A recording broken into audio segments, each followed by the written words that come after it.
Hey cats, Zane Banks here, and this is another lesson request I've had, and this time was a really interesting one. It was for my top 5 turnarounds. So that's a really big topic, so I decided that I'm just going to narrow it down and look at my top 5 turnarounds for bluesers.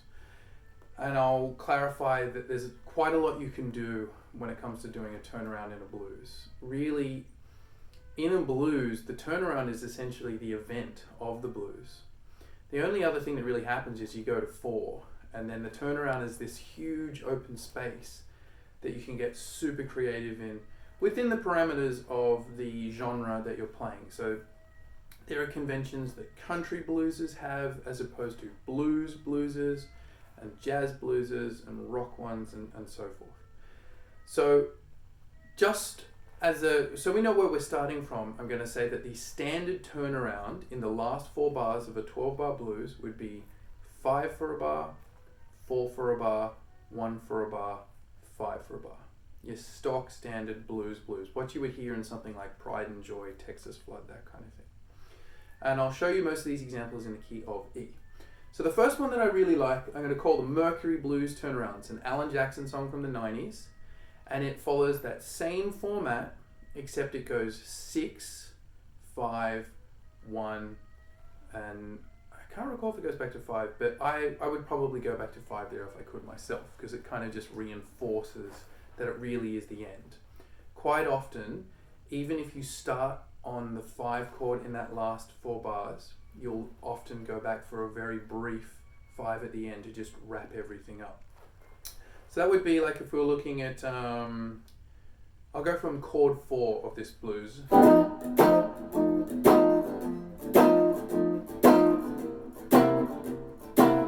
A minor, chord 6, 5,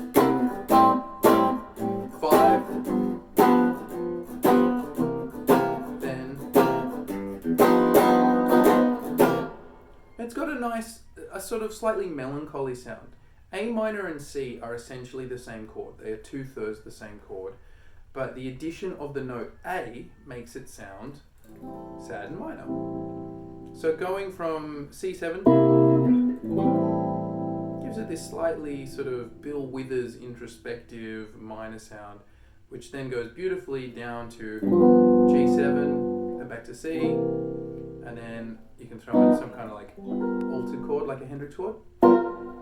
So that's the first one. Check out the original song, Mercury Blues. It's in the key of D, and you'll hear, it's just an interesting thing. Everybody is going to expect that 5 chord straight away. So if you defer it and you play with their expectations, then it makes it sound kind of interesting. The next one is what I will call the Unit 7 turnaround. Unit 7 is a fantastic hard bop tune by a jazz composer called Sam Jones. And it has a turnaround where it goes 1, then 6, then flat 7, then flat 6, major 7, and then 5. So from a 1, 6, flat 6, major 7.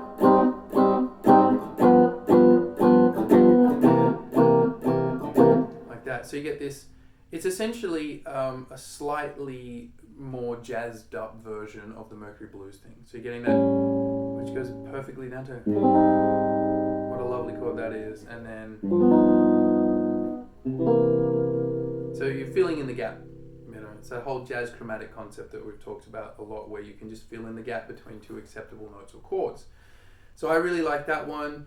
You can still wail using blues scale over that. The A flat is just passing, so it will create some nice tensions, and the gravitational pull down to a G is so immense from an A flat that you can kind of get away with playing stuff. Or if you're so inclined, you can play over those changes, right? So you can get your C,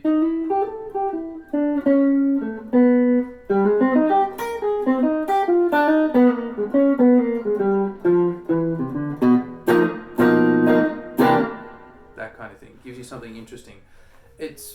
Robin Ford would use something kind of like this, and he would use that as an opportunity to bust out some jazz licks. You can play jazz licks over standard blues changes, but if you have some actual jazz changes in there, then it gives you a little bit more to work with in your lines. The next one is what I'm going to call the Nightlife Turnaround. This is turnaround number 3. And I'm going to clarify it by saying that you can do what's called a short turnaround or you can do a long turnaround, okay? A long turnaround is one that takes 4 bars and there's usually 1 chord per bar. And that is what we've looked at in the first 2 examples. A short turnaround is where you use the last 2 bars of the blues to insert a turnaround. So it's kind of like you start a regular turnaround, like 5, 2, 3, 4, 4, 2, 3, 4, and then when you get to this 1 that we would be on, that would normally be a bar, followed by a 5 that would be a bar, and then you would go back to the top. You basically capture those last 2 bars and you force a quick turnaround. So you kind of do exactly what you've just done, but in half the time. And you often substitute chords and use different changes there, even though it is just a turnaround on a turnaround. And this is kind of getting into what jazz cats talk about when they talk about back cycling.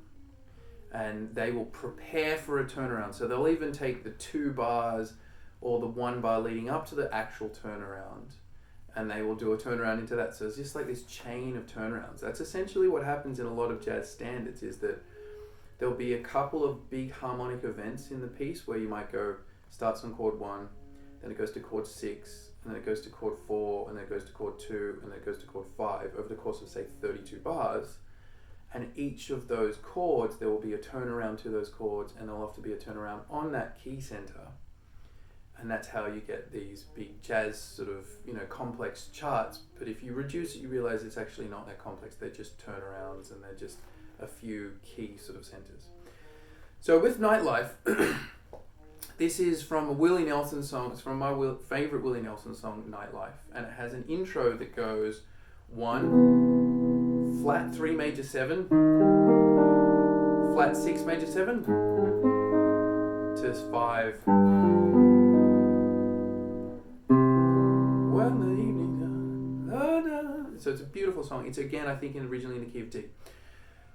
This kind of turnaround seems to work best in the last 2 bars of a tune. So if I was doing that whole, I'm going to slow this down. It works because they're such beautiful chords. You want to make the most of them. So it tends to work better in a slow blues. So we've got like a 4.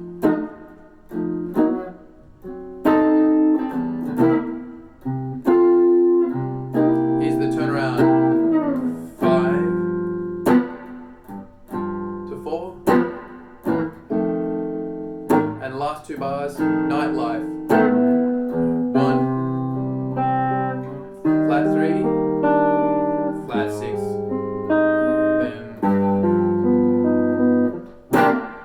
There's your turnaround.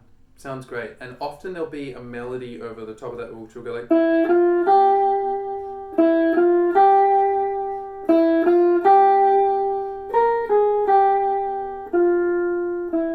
So I'll do that whole turnaround again. So you get 5 with the melody.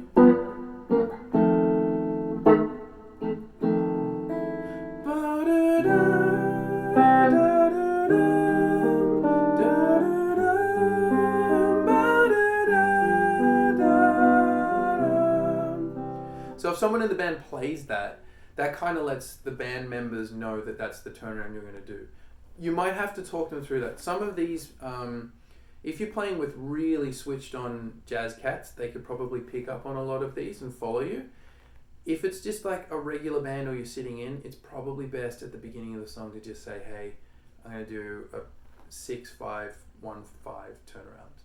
And then they'll know what you're doing. I've been in many examples of jam sessions where that discussion hasn't happened and people have got lost at the end. With the Nightlife one in my band, if I get to that point in the turnaround and I play, those guys, as soon as they hear that ya-da-da, they know it's Nightlife. They've sort of been trained to do it because we've had that discussion, we've played it. The next one, following this shortened turnaround thing, is the hit the road jack turnaround. This comes from a jazz style of turnaround known as a 3-6-2-5. Blues guys usually deal with chords 1-4-5. Same with country cats. And that means that a lot of their turnarounds will go 5-4-1-5, like what we discussed. In jazz, it's all about the 2-5-1. We're just going to take a quick trip to music theory land. Hold on your seats. There are three main functions when it comes to chords in tonal music. You have a tonic chord, of which there is only one. So that is E major in this case, or C major. Actually, I said I was going to do everything in E, but I've done them all in C, so my apologies about that. And that is home, okay? There is only one home in a sort of harmonic center. Then you have the dominant, and they kind of have this very strong relationship where they ping-pong it off each other. There is only one dominant. Then you have predominance. That's chords 2, 3, 4, 6. 7 has a sort of dominant function, but it's not a dominant chord, so we won't worry about 7 at the moment. Of all of those diatonic chords, 2, 3, 4, and 6 can kind of be substituted for each other. Some will work better than others, but since they have the same role and the same function, in theory, they can be substituted. However, I urge you to use your ear when you're going to do that stuff, because as I said, some will sound better than others, and it's all about context, right? In jazz, they prefer the sound of 2 going to 5 and 5 going to 1, because you get this descending fifth bass line of 2, 5, 1. Then what you can do is, earlier I talked about back cycling and doing a turnaround, to a turnaround, to a turnaround, and just these chains of turnarounds. So if we took the 2 chord in C, which is a D minor, and temporarily thought of it as being home as 1, we could do a 2-5 to that one. That would be E minor, A7 to D. If we zoom out and look at the bigger picture of C major, that is now chord 3, C, D, E to 6, C, D, E, F, G, A, then to 2, and to 5. So we get this. That's a 3-6-2-5. That is one of the most common turnarounds in jazz music. It's what makes up rhythm changes, for those who know all of those who know. Like I Got Rhythm, Oleo, Eternal Triangle, all those tunes. They are just rhythm changes based on a 3-6-2-5. When you have a 3-6-2-5, you can incorporate what's known as tritone substitution. I've done a video on tritone substitution, which I'll put in the link here. So I'm not going to go over that now. But when you look at tritone substitution in this thing here, it opens up just a world of possibilities, of variations on this thing. At their root, they are still just 3-6-2-5 turnarounds, but they sound quite different. And one of them is the hit the road jack thing, where you get flat 7 to 6 to flat 6 to 5. So it's kind of building on that Mercury Blues, and then Unit 7 built on Mercury Blues, and then this is the ultimate extension of that. So if we had, and this is, I'm going to do this as a short 2-5, because it's now getting a little bit removed from like C major land. It sounds better when you do this in a concentrated sort of 2-bar space, and the gravitational harmonic pull down to the 5 is really immense. So we get 4, 1, then, oh, whoops, sorry, I started early. So 1, then 5, 4, turn around. So hit the road, Jack, and don't you do. So it just sounds cool at the very end to get that. Now, once we start getting into the heavy jazz territory of 3-6-2-5s, the bass might do that sort of flat 7-6, flat 6-5. The guitar player then has the ability to play any upper extensions that they want. So you can play like B flat 13 to A7, sharp 5, sharp 9, then to like A major 7, and then to G flat 9 or something. You know, so you get.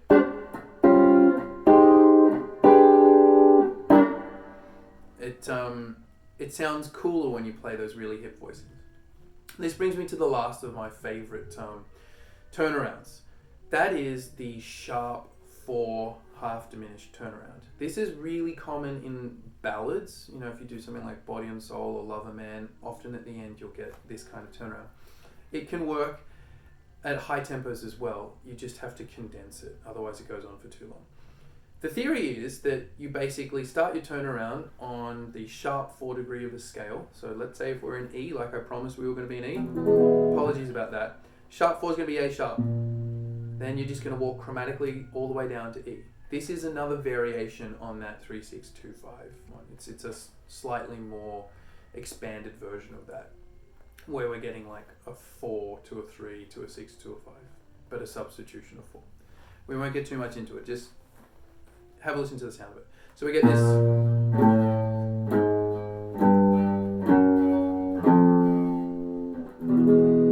So if we were doing a really slow blues, so we had like then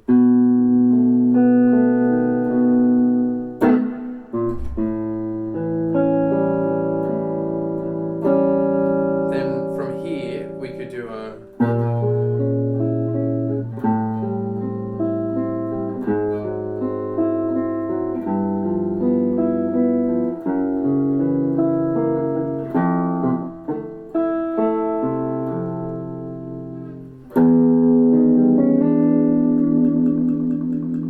really cool if you keep a pedal note. Sorry I messed up that last chord. My guitar stuck to my jacket and I can't reach it properly.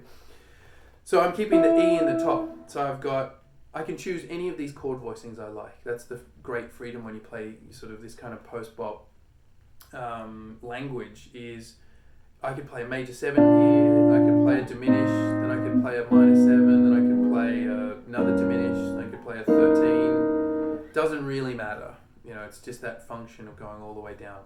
However, it does sound really nice if you've got the tonic in there, because they can just hear that sound. So I could start on the sharp 4, or I could also start on a 1. It's the tritone substitution we're talking about. But here I'm just going to do that's a B flat half diminished, or an A sharp half diminished, to an A minor 7 chord. There's your 3. Sorry, that's a 4, minor 7. Then we're going to get G sharp 7 with a sharp 5. Then we get G13. Then we get F7, and then F major 7, which maybe you could do. And then to E. If you're doing more of a swinging sort of Chicago blues, you would probably save that for the last two bars, like what I was talking about, a condensed one. So you get something like and